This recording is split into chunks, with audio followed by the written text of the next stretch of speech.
Hi, I'm Brooke Eiselstein. We're here. We have the pleasure to be standing here with Dr. Francis Strickland. Doctor, thank you so much for coming down here today. We really appreciate it. It was a wonderful keynote presentation that you gave today. What were your thoughts when you were asked to be the keynote speaker?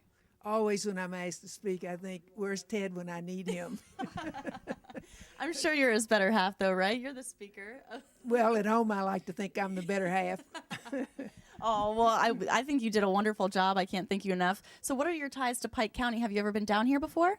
Oh, yeah. I mean, Pike County is one of our favorite counties. When Ted was in Congress, of course, Scioto County is just a neighbor here and a lot of good people.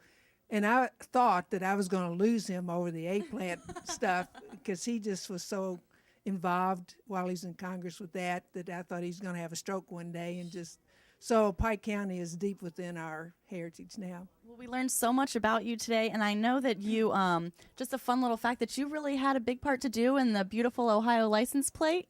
How did you get to be a part of that?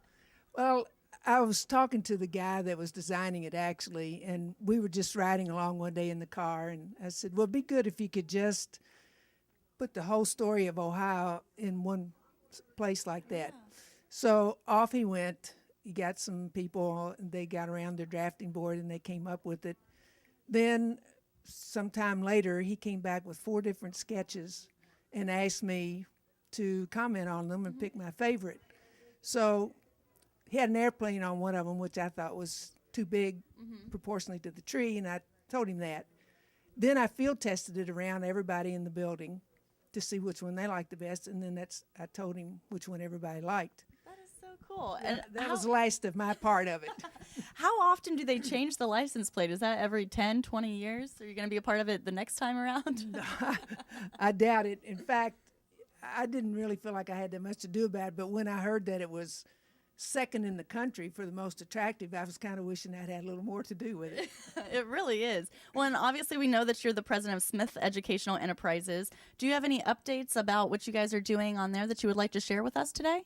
I'm basically interested in education and have always been. I was an educational psychologist in the public schools. I'm very concerned about how education impacts the kids themselves and also the parents, because they together have to try to make sure the child is prepared for the life that they're going to leave once they leave school.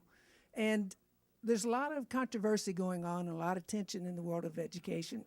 So I'm trying to get my arms around that and be a voice that cuts through to the things that really matter and just not a part of the noise that's going on. Right.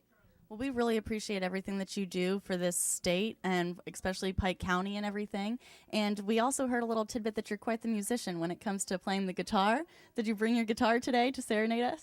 I was really disappointed that I hadn't thought about the Erie Canal song sooner, because I would have liked to dust it off to the guitar and try to lead people in that. But 5 minutes notice is just not enough time for me. I'm not that good. I hear you. Now, would we be graced with your presence tonight at the Civil War Ball? No, I want to go on back to Ohio and beat the snow. I understand the snow's coming in. There is, yeah. I did hear that going on. So safe travels back home, and thank you so much, Doctor. We really appreciate you and the time that you've given us today. Please tune into our YouTube channel to stay updated on all the interviews happening today. Thanks.